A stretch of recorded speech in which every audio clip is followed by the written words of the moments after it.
is run by a bunch of investment bankers, and Morningstar's tools can help make Hi, I'm Paul Justice, Associate Director of ETF Research at Morningstar. Today I'm joined by currency guru and macroeconomist Axel Merk. Thank you for being here. Good to be with you. Many folks are concerned today about the U.S. dollar, but they're also concerned about the euro. They're really focusing on the policy differentials between the Fed and the ECB. You have some pretty strong opinions about differences between the two, and I thought it would be good for our viewers to hear some of your thoughts. Well, sure. We have been far more positive on the Eurozone than most people have. And it really starts from a structural approach, how the European Central Bank approaches monetary policy versus what the Federal Reserve does. And it also comes down to the fact that we believe that spending money and printing money in the Eurozone is structurally more difficult, and as a result, they will inflate their way less so to get out of their problems. But let's start maybe with the Federal Reserve. The Federal Reserve has printed an incredible amount of money to buy mortgage-backed securities. All that money is now available in the banking sector to spread into the economy. The Federal Reserve has bought mortgage-backed securities. There are huge challenges with that approach. It makes the balance sheet of the Federal Reserve extremely inflexible. Traditionally, the Federal Reserve acts by buying and selling government bonds to manage the market rates. Now they're stuck with this huge portfolio. The balance sheet of the Federal Reserve is over $2 trillion. And it's very difficult to get out from that. And people are talking about an exit strategy. Well, the only exit that we are seeing is that we are not purchasing additional securities. And now it's very challenging to get out of that. In the European Central Bank, conversely, they have a very different approach to their refinancing operations. But in their emergency facilities, what they have been doing is that they've been providing unlimited credit, so to speak, to the banking system. And they've done so on a 12-month, 6-month, 3-month, 1-month basis. Well, they have phased out the 12-month and 6-month programs, and they're down to 3-month and 1-month programs. Now, for traditional central banking, that's still long, but they are out of these programs. They are back to pretty much to normal times and many of these things. They still have some issues with collateral that they have to address as far as accepting collateral from a country like Greece and things like that. Mm-hmm. But still, they are in a position where if and when there is inflation coming in, they can act.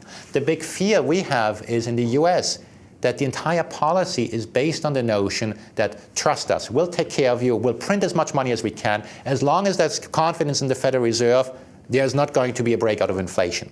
That policy, in my view, is very dangerous because at some point, inflation will break out to the indicators the Federal Reserve is watching. And what is the Federal Reserve going to do then? At that stage, the Federal Reserve is going to be boxed into a corner. If they were to raise rates, maybe the housing market will come crashing right back down. That's the last thing they want to happen. They think they would be repeating the mistakes of the 1930s. Under the leadership of Bernanke, I don't think that's going to happen. So the Federal Reserve is going to be in an extremely tough spot in relation to the European Central Bank that has been able to be far more robust throughout the crisis. Sure, there are some issues in Greece and some other spots, but at the same time, the European Central Bank approach, in our view, in the medium term, is going to be far less inflationary than the approach of the Federal Reserve. Would you argue that it's politically more palatable in the U.S. to adopt inflationary tactics right now to deal with our problems that are known and quantifiable in the short term and exchanging them for these long-term unknowns? Well, in the U.S., we've never had fear of inflation. In Europe, there's been hyperinflation twice last century, so there's a very different basic mindset.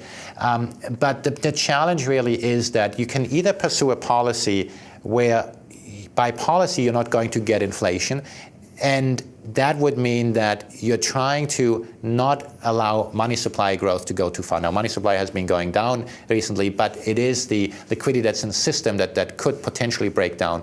Or you say, and that's the currently prevailing view, says, there's a slack in the economy, there's high unemployment, it's impossible to get inflation. Now, that's the majority view, but it's certainly not the only view. Ultimately, we believe inflation is a factor of inflation expectations. And while that may sound like a circular argument, inflation expectations are driven by the central bank itself. And so when the Federal Reserve is printing all this money and just say, trust us, we think that's a very dangerous road to be on. So the money side, the money supply side of the equation is clear. We've printed a lot more dollars. What about the velocity side of money? Do you see that changing in the U.S. anytime soon? Well, if you look at it, inflation can happen in various ways. We have oil prices at very high level given how active the economy is. We think that doesn't affect us. Whenever we have the stock prices go up, when we have oil prices go up, it's not inflation. But let one inflation indicator go down and everybody screams deflation. One of the challenges is that we are over time becoming more of a price taker than a price setter. Asia, with all its growth, is now the setter in commodity prices. Of course, the US still has a major influence on it, but we are now part of a global world. It's not just the US anymore dictating commodity prices. And so at some point, we do have to worry about these things. Everybody urges China to revalue. We also believe it's in China's interest to have a stronger currency. Well, we believe it's more inflationary than the statisticians at the Federal Reserve think. At least there is the risk of that happening. And so the Federal Reserve needs to retain its flexibility, and the Federal Reserve, with all the policies that's done, is not flexible. And then add to that, you mentioned the political component. When you veer away from monetary policy, as the Federal Reserve has done, by engaging in allocating money to specific sectors of the economy, such as mortgage-backed securities, you're stepping on the turf of what's traditionally in the domain of Congress. And what you would do with that, you're inviting the political backlash, and in doing so, that makes Federal Reserve policy less efficient.